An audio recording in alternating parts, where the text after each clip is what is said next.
Ang huling tungkulin sa inang bayan, Charlie M. Gatti, handog sa lahat ng retiradong sundalong Filipino.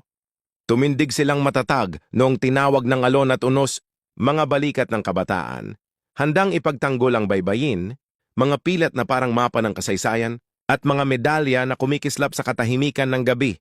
Ngayon sa tahimik na panahon ng pagre-retiro, sa paligid ng barakong kape at alaala ng digmaan, muling nagtitipon ang mga mandirigmang tinig, hindi na mga sigaw ng labanan kundi mga panata ng karunungan. Hindi para sa kanilang sarili ang sigaw na ito, kundi para sa mga batang hindi pa isinilang, para sa mga anak ng Pilipinas na nararapat mamana. Ang liwanag ng paaralan, hindi ang dilim ng pandaraya, ang malinaw na ilog, hindi ang lihim na kaban ng yaman. Ang mga banyagang putok, ang liwanag ng bomba sa gabi. Ngayon nakikita nila ito sa loob ng mga bulwagang, kanilang minsang sinumpaang ipagtanggol, ang mabagal na pagkabulok ng kasakiman, ang pagnanakaw na nagkukubli sa batas. Lumaban, sabi nila, ngunit gamit ang katotohanan. Tumindig, sabi nila, hindi sa galit kundi sa katarungan. Ang kanilang mga sandata ngayon, ang katotohanang di kayang saktan, ang petisyon, ang sigaw ng bayan, ang tibok ng pagkakaisa. Naroon ang lola na minsang naghilom ng sugat sa gabi, ngayon nananalangin ng klinik na hindi isinasara. Naroon ang lolo na minsang nagbantay sa gubat ng Mindanao, ngayon nanonood sa apo niyang tumatakbo sa lansangang kailangang maging daan tungo sa pag-asa. Malaya sila sa tanikala ng politika at pagkiling, at malinaw ang kanilang paningin sa mga huwad na pangako na paulit-ulit na bumagsak gaya ng lumang semento.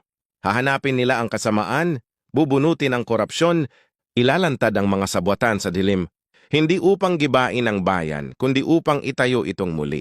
Ang hukuman ng bayan ang kanilang larangan, ang kanilang bala ay patotoo at batas. Ang taktika ay liwanag hanggang ang magnanakaw ay mawala ng anino. Ito ang huling misyon, hindi para sa dangal, kundi para sa dangal ng bayan. Upang maiwan ang isang bagong Pilipinas. May mga pinunong marangal, mga paaralang masigla, mga bukid na nagbibigay buhay, hindi utang. Isang bansa kung saan ang paglilingkod ay sakripisyo, hindi negosyo. Ito ang kanilang panawagan. Ibahagi ang kanilang kwento, palakasin ang kanilang tinig. Ikwento sa hapag, sa usapan ng pamilya, sa bawat mensaheng ipapasa ng kabataan. Samahan ang mamamayang may tanglaw ng katapatan, ang mga nagbabantay habang natutulog ang mundo. Nilabanan nila ang ating kahapon.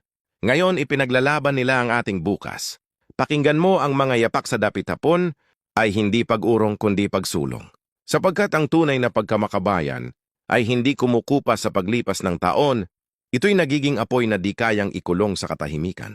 Tumindig kasama nila. Ipagtanggol ang pangarap, ang kininmuli ang pangako, ari tayo ang isang Pilipinas.